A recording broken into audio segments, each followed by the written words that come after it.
Crônicas do Amanhecer. Por Feijão. Centro Espírita Allan Kardec de Balneário Gaivota, 21 de maio de 2021. Coronavírus alarmante: aumento dos suicídios de mulheres durante a pandemia no Japão, parte 3. O Japão registra suicídios com mais rapidez e precisão do que qualquer outro país do mundo. Ao contrário da maioria dos países, os números são coletados no final de cada mês. Durante a pandemia de Covid-19, eles contam uma história perturbadora. Em 2020, as taxas de suicídio no Japão aumentaram pela primeira vez em 11 anos. O mais surpreendente é que, enquanto os suicídios masculinos caíram ligeiramente, as taxas entre as mulheres subiram quase 15%. Só em outubro, a taxa de suicídio feminino do país aumentou mais de 70%, em comparação com o mesmo mês do ano anterior. Por que a pandemia parece estar afetando as mulheres com tanta força no país? Algumas das respostas a essa pergunta refletem realidades comuns também no Brasil. Um padrão muito incomum em períodos anteriores de crise no Japão, como a crise bancária de 2008 ou o crash do mercado de ações e a bolha imobiliária no início da década de 1990, o impacto foi sentido principalmente por homens de meia idade. Naquelas ocasiões, grandes picos foram observados nas taxas de suicídio masculino. Mas a pandemia de Covid-19 é diferente, está afetando os jovens e, em particular, as mulheres. As razões são complexas. O Japão costumava ter a maior taxa de suicídio do mundo desenvolvido. Na última década, teve grande sucesso em reduzi-las, elas caíram cerca de 1/3. A professora Michiko Ueda é uma das maiores especialistas japonesas em suicídio. Ele me conta como foi chocante testemunhar o retrocesso nos últimos meses. Esse padrão de suicídio feminino é muito incomum, assinala. Nunca vi um aumento tão grande na minha carreira de pesquisadora desse tema. O que acontece com a pandemia do coronavírus é que os setores mais afetados são aqueles com alto percentual de mulheres, como turismo e varejo. O Japão viu o número de mulheres solteiras que vivem sozinhas, muitas das quais optam por viver assim em vez de se casar, aumentar consideravelmente, desafiando os papéis tradicionais de gênero que ainda persistem no país. A professora Ueda afirma que as mulheres jovens também têm muito mais probabilidade de ocupar empregos precários. Muitas mulheres não são mais casadas, diz Ueda. Eles têm que sustentar suas próprias vidas e não têm empregos fixos. Então, quando algo acontece, é claro, elas são duramente atingidas. O número de demissões entre quem não tem um trabalho fixo foi enorme nos últimos 8 meses. Um mês se destacou, no entanto. Em outubro do ano passado, 879 mulheres se suicidaram. Isso representa um aumento de mais de 70% em relação ao mesmo mês de 2019. As manchetes dos jornais soaram o alarme. A imprensa japonesa comparou o número total de suicídios de homens e mulheres em outubro 2199 com o número total de mortes no Japão por coronavírus até agora 2087.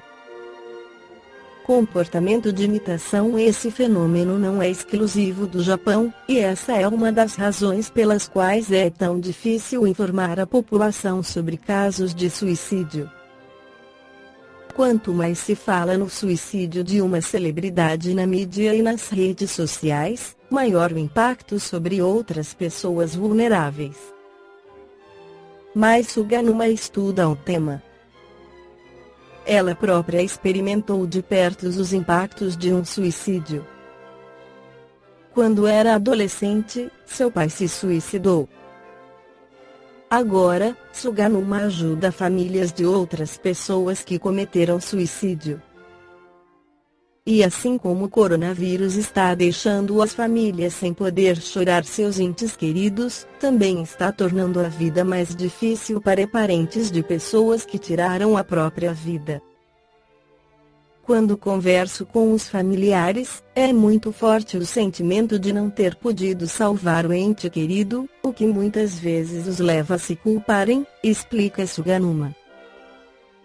Também me culpei por não ter sido capaz de salvar meu pai. Agora as autoridades dizem que todos devem ficar em casa. Tenho medo de que a culpa fique mais forte. Para começar, os japoneses não falam sobre morte. Não temos uma cultura de falar sobre suicídios. O Japão está agora na terceira onda de infecções por Covid-19, e o governo decretou um segundo estado de emergência.